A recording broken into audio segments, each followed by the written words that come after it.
Aujourd'hui, nous allons parler des 7 comportements à ne pas tolérer dans la vie d'un couple. Si cela t'intéresse, accroche-toi. À tout de suite.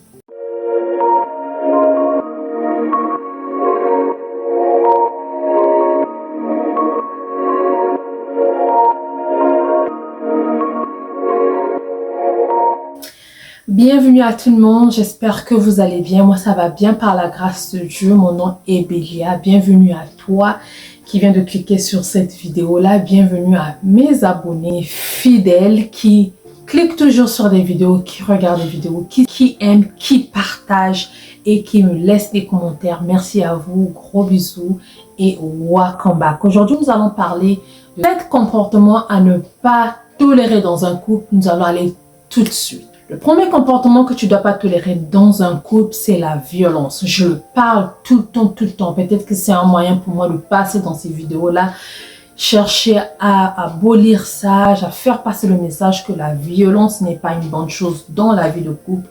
La violence n'est pas une bonne chose. Donc la première chose, c'est la violence verbale, les insultes, quoi que ce soit, les menaces. Ça, ce n'est pas bon dans un couple. Voilà. La deuxième chose, c'est les menaces, les chantages et la jalousie possessive.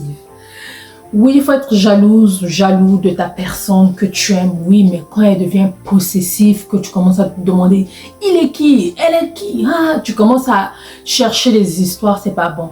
Il y a une histoire, moi j'habitais à Wenzé, pour ceux qui sont de Wenzé, gros bisous à vous, Wenzé, Brazzaville, j'étais allée chez ma tata vers 753, je vais vous raconter cette histoire, vers 753, un monsieur qui était marié avec une femme très jalouse, possessive, vraiment une jalousie haut degré, possessif et tout. Et une fois, on était chez nous, elle était notre voisine, même cour. On était venu l'informer que son mari était assis dans un bistrot que nous on appelle souvent Bakro Munganda, dans un ganda avec une autre femme. Cette dame-là, dès qu'elle a entendu ça, c'était une femme mariée. C'est pas quelque chose qu'on m'a raconté, mais c'est quelque chose que j'ai vu. Elle est sortie de sa maison, elle avait un grand boubou, les basins, souvent les wots qu'on fait souvent en panne, nous africains et tout. Ceux qui sont africains peuvent comprendre et tout. Je vais parler de cette histoire un peu rapidement pour ne pas tirer la vidéo en longueur. Donc la dame prend un grand boubou, je crois, c'est grand boubou, si c'est gros boubou qu'on appelle ça, un boubou.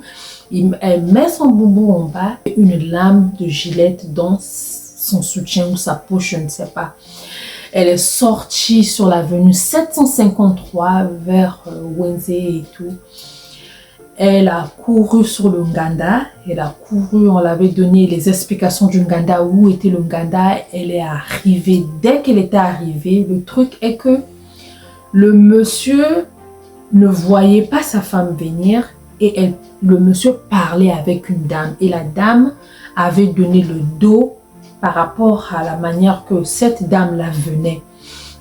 Donc, quand la femme a vu son mari, c'était passé tellement vite, elle est venue en vitesse avec cette lame-là et elle a coupé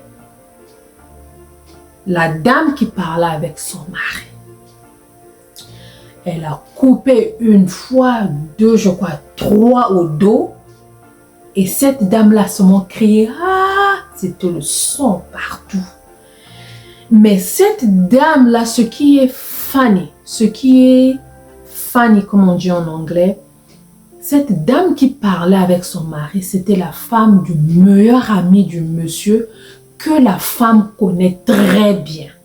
Mais le fait qu'elle avait donné le dos, cette femme-là n'avait pas vu le visage de cette femme-là. Elle a seulement coupé, donc partout là où elle pouvait couper, elle a coupé et quand elle s'est retournée, elle a regardé la dame, surprise que c'était une dame que elle maîtrise bien, ils étaient copines. Donc, qu'est-ce qui s'était passé? La dame qu'on avait coupée était venue se plaindre de son mari chez le monsieur qui était le mari de celle qui a coupé. J'espère que je me fais comprendre. Donc, le fait qu'elle est venue se plaindre, je ne sais pas où est-ce que c'était rencontré. Si c'était parce qu'avenue 753, c'est comme, c'était une grande avenue, il y a le marché africain et tout. Je ne sais pas, peut-être que cette femme était venue faire son marché et elle a vu le monsieur. Elle voulait se plaindre de son mari.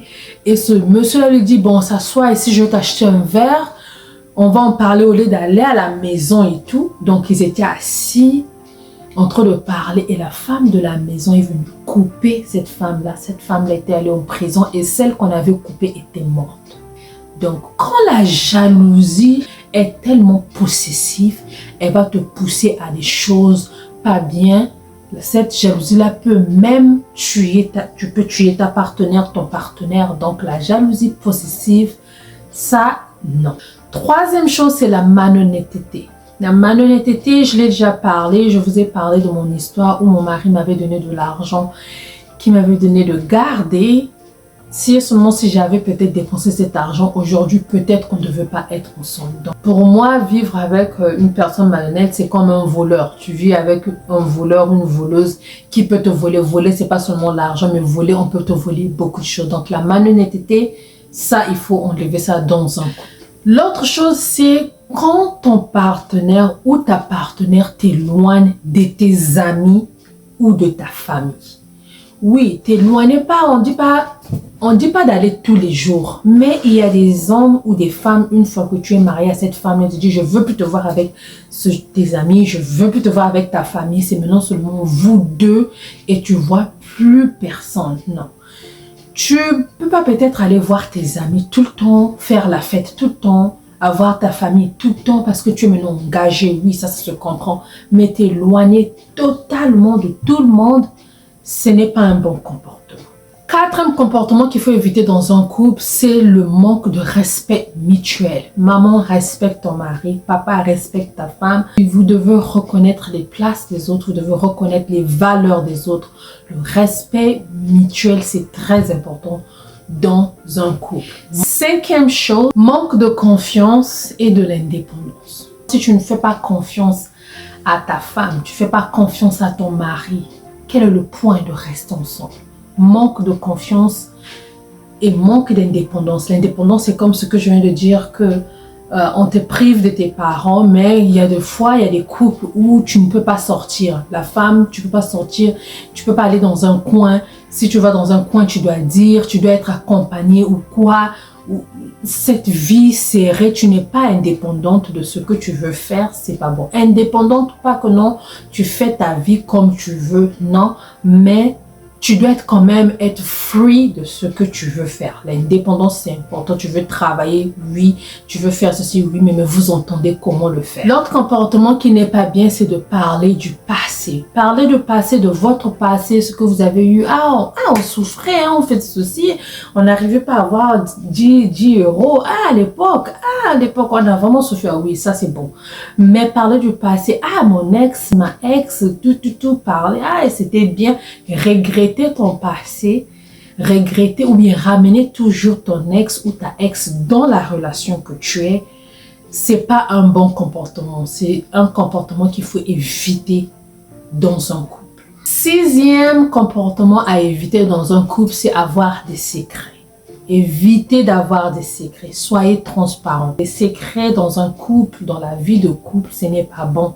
Parce qu'un secret, quand demain ça sort, souvent ça crée des problèmes. Peu importe que c'était un bon ou mauvais, mais un secret, évitez les secrets dans un couple. Septième et dernière chose, dernier comportement à éviter dans un couple. Évitez la pression du côté sexuel. Il y a souvent des couples où l'autre te fait la pression. Le sexe, ça doit être quelque chose que vous avez envie et quand vous allez le faire, vous êtes heureux. Mais si seulement si c'est quelqu'un qui te pousse seulement à faire, c'est maintenant comme l'esclavagisme. Tu ne veux pas pousser ce panier-là, tu ne veux pas enlever le coton, on te frappe, tu ne veux pas ceci, on te frappe. Quand on met la pression du côté sexuel, ça, ce n'est pas bon. Évitez ce genre de comportement-là, de mettre la pression du côté sexuel à vos partenaire. Merci d'avoir suivi. Que le Seigneur Jésus vous garde. N'oubliez pas d'aimer la vidéo, de partager et de vous abonner. Par la grâce de Dieu, nous allons revenir dans la prochaine vidéo. Que le Seigneur Jésus nous garde et nous protège. Gros bisous. Bye bye.